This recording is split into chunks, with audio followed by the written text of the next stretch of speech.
Bonjour les amis et bienvenue dans cette vidéo. Comme promis, je vous fais la suite de la vidéo de budget pro sur Airtable. Pour que, comme on arrive à la fin de l'année et qu'on arrive sur 2026, je vais finir la présentation du budget pour vous aider à avoir un budget pro sur Airtable pour bien démarrer l'année 2026. Donc, on est parti juste après l'intro.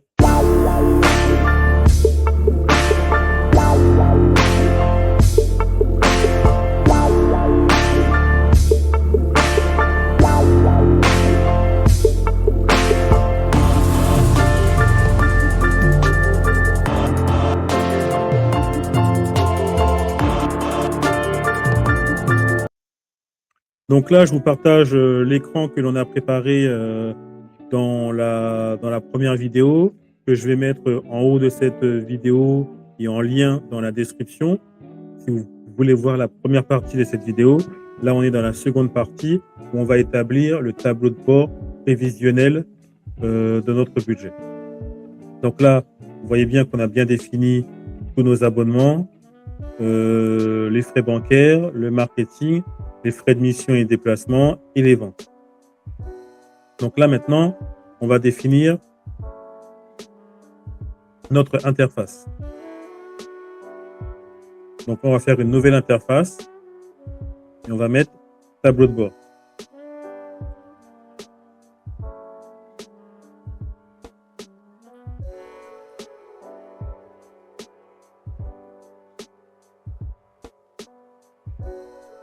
On va prendre notre tableau de bord, on va le calquer sur notre budget, vu qu'on est sur le budget actuellement. Ensuite, on va y mettre vente prévisionnelle. Et on va mettre ça annuel. Alors, on va y définir un premier filtre qui sera la catégorie. Donc, la catégorie fois la catégorie vente. On veut le récapitulatif du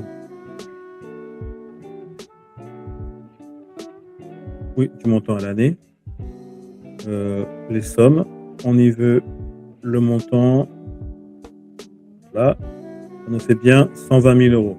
Qui correspond bien à, si on va dans notre tableau,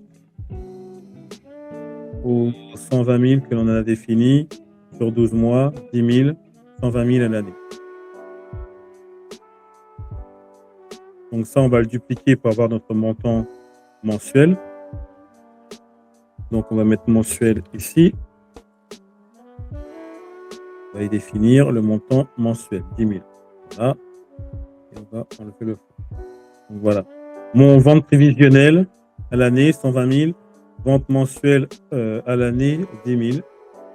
Ensuite, on va essayer d'avoir un graphique qui représente notre montant, notre budget à l'année en fonction des ventes éventuelles qui arrivent au fil de l'eau, jour après jour, mois par mois.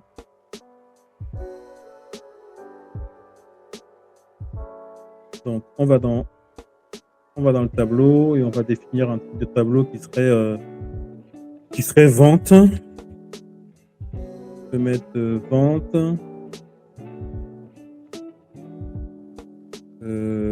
budget, PS réel. Voilà.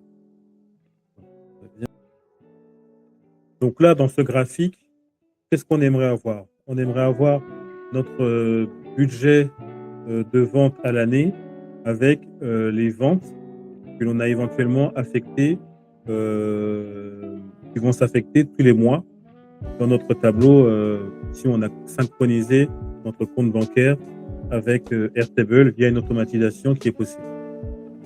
Donc, on va définir le champ. Donc là, ça ne sera pas le champ name, puisque lui, il n'est pas intéressant pour le moment. Donc, on va définir notre montant réel et on y veut la somme. Et on va définir aussi le montant, le budget, c'est-à-dire le montant à l'année, et on y veut aussi la somme. Donc là, on a les références qui nous disent le bleu, c'est le montant réel, et le jaune, c'est le montant à l'année. Donc là, on a la liste, on a notre graphique qui nous montre les 120 000, on a la liste des montants réels. Ce qui serait bien, ce serait d'avoir la liste des ventes en dessous. Alors, ce que je vais essayer de faire, c'est que je vais rajouter la liste des ventes réelles. On va aller dans le tableau des réels et on va se prendre une liste. Voilà, des ventes. Il a tout de suite compris ce que je voulais. Donc, liste des ventes.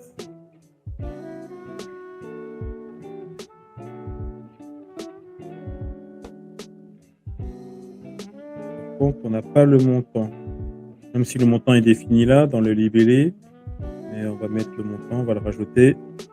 On va se dire, la banque, on n'en a pas besoin. Le montant, on va le mettre. Donc voilà, on a la vente. Donc là, imaginons que si on veut agrémenter les ventes manuellement, on peut aller directement sur là, ouvrir. On définit qu'on veut tout modifier. Ce dont on n'a pas besoin, c'est le fournisseur. Donc ça déjà, on va l'enlever. On n'a pas besoin pour la partie vente. Donc ça, on n'a pas besoin. Ça, on n'a pas besoin. Et ça, on n'a pas besoin. Le justificatif, on n'a pas besoin non plus, quoique, à voir. Donc là, on peut se dire que on a une vente, par exemple, le 18 janvier. On dit que c'est une vente de monsieur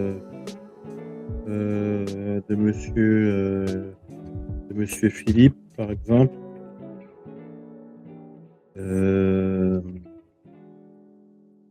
On a une prestation qui est aux alentours de 4200. La banque, on n'en a pas besoin. On dit que c'est une vente. Ça rentre dans la ligne budgétaire de la vente. Et voilà. Et là, on passe à 10 200. Et ça augmente au fur et à mesure. Donc ça, c'est pour la partie vente. Donc ça, je vais le changer parce que j'aime pas le mot tableau de bord, tableau de bord. Donc là, on va définir que ce sont les ventes. Et on va faire la même chose au niveau des achats. Donc dans les achats, vu qu'on fait la même chose, on duplique. Et on va mettre achat.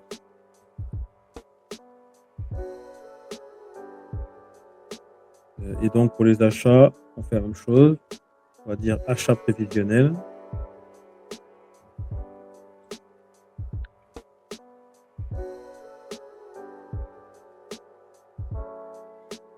Annuel. Et donc là, on définit que ce sont,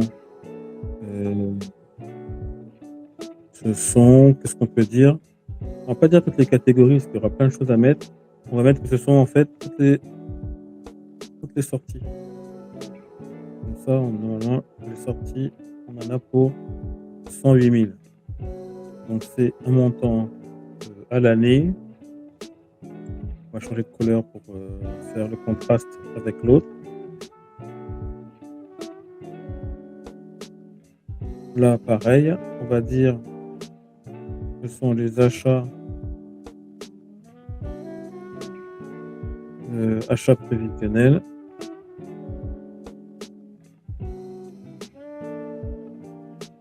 Mensuel. Là, pareil, on va définir qu'au niveau du budget, ce sont que les sorties.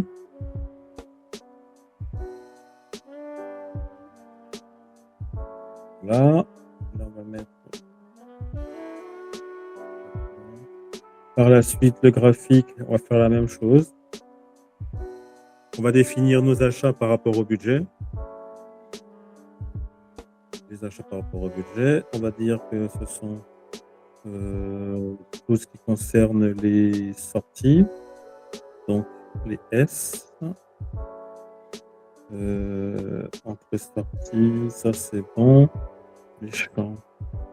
On a dit montant réel, montant à l'année. Donc là on est bon. Voilà, très bien. Là on va mettre aussi tout ce qui concerne les. Donc là on a fait quoi?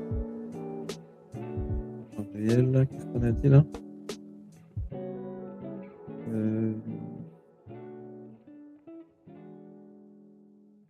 On va mettre un filtre.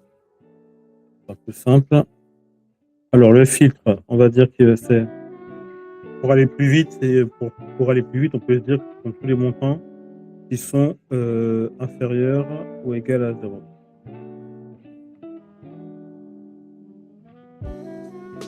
Et donc là, il dit qu'il n'y a rien.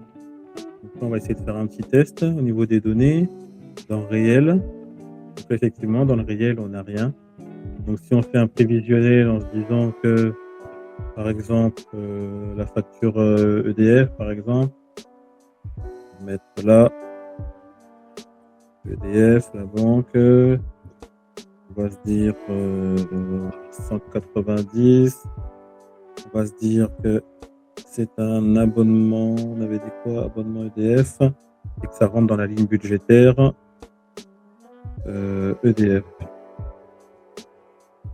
Et là, on est bon. Donc là, on est bon. Là, on peut mettre aussi EDF. On peut mettre la référence de la facture. On peut mettre la description. On peut mettre le montant. On peut mettre la TVA. Mais ça, normalement, j'ai une IA qui va tourner. Je vais mettre les montants directement ici. Mais là, comme c'est du prévisionnel, c'est juste pour faire le test et pour cette vidéo. Normalement, cette IA-là, qui est l'analyse de facture, va répertorier tout ça en automatique. Donc derrière, là, on devrait avoir un montant et une petite ligne là qui apparaît pour nous dire que on commence à avoir des informations. On peut faire un autre test sur la téléphonie. On peut se dire qu'on a... Pourquoi j'ai mis décembre 2026. Là, on peut se dire aussi qu'aux alentours de là, on aura le téléphone ou l'abonnement Internet.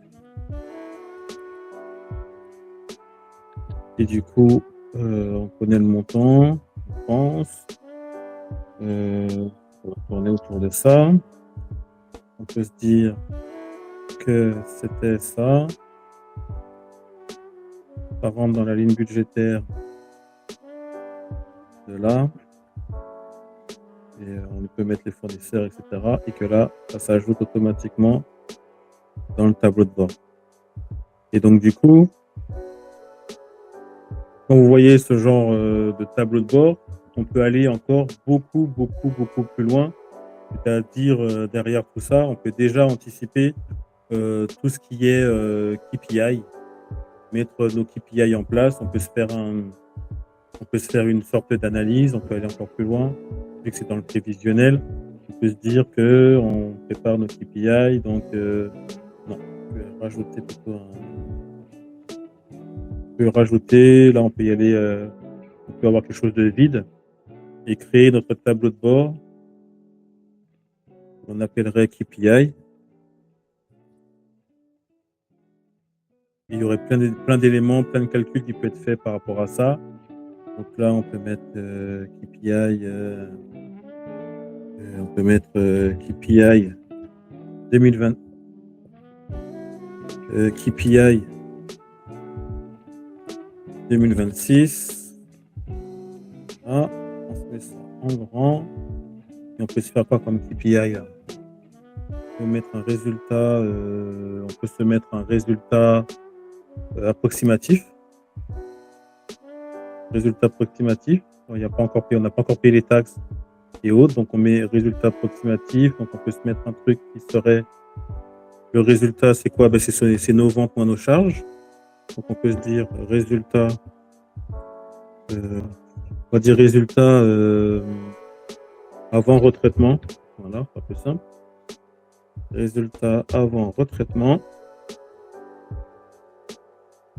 Là, tac, on peut se mettre dans le réel.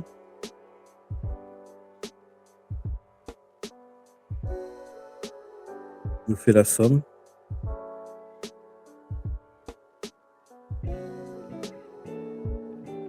Résultat avant retraitement. Aujourd'hui, on a un prévisionnel. On serait à ce montant-là. Donc, si on regarde, si on va dans le réel, le montant, les plus moins les moins, on est à 9 960. Donc, ce serait ça. 9 960, c'est bien ça. Qu'est-ce qu'on pourrait se mettre encore? On pourrait se mettre la marge nette, ce qui est un élément extrêmement important. Donc, la marge nette, ce serait, c'est ce qui reste après avoir payé tout ce qu'on a à payer. Donc, on pourrait définir la marge nette comme KPI, extrêmement important. Qu'est-ce qu'on aurait? On peut y mettre aussi en trésorerie. Il faut avoir 3-4 mois de charges fixes. Donc là, dans cet exemple-là, on n'a pas défini qu'est-ce qu'étaient les charges fixes et les charges variables, mais il serait intéressant de définir les charges fixes de l'entreprise de telle manière qu'en trésorerie, on sache toujours quel est le montant qui est à avoir toujours en banque entre 3-4 mois de montant de charges fixes en banque. Donc ça aussi, on peut le définir. On peut y mettre charges fixes.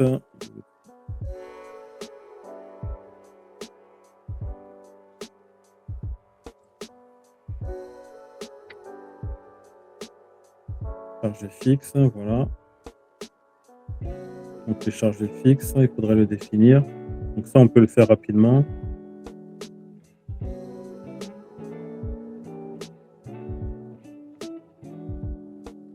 Charges fixes, si on veut définir nos charges fixes, on se dit que dans le budget, quelles sont nos charges fixes? Charges variables. On peut définir une autre colonne où on se dit statut, statut des charges. Et on peut se dire charges fixes, charges variables. Et on peut définir les éléments au fur et à mesure. Charges fixes, variables, variables, variables, variables, fixe. Ça c'est quoi? On va le mettre en fixe. Et du coup, ce qui fait que dans le réel, non, on n'a pas besoin du réel. On va définir que dans notre trésorerie, dans notre compte bancaire, on va définir le montant qu'on a mis au budget et que cette somme-là doit toujours être en banque, quoi qu'il arrive. Donc là, ce qu'on peut faire, c'est on peut retourner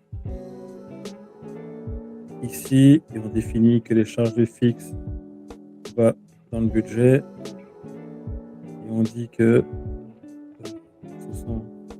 on veut quoi? On veut que ce soit que les statuts des charges, on veut que les charges fixes. Et du coup,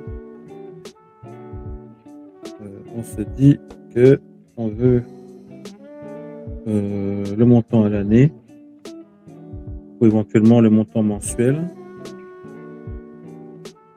voire les deux. Là, on est clair. Voilà. Donc ça, on est quoi? On est à l'année. Ça, on va le mettre. Montant à l'année. l'année, là. Je fais l'année. Montant à l'année. OK. Et là, on va dupliquer. Et on va mettre charge fixe mensuelle.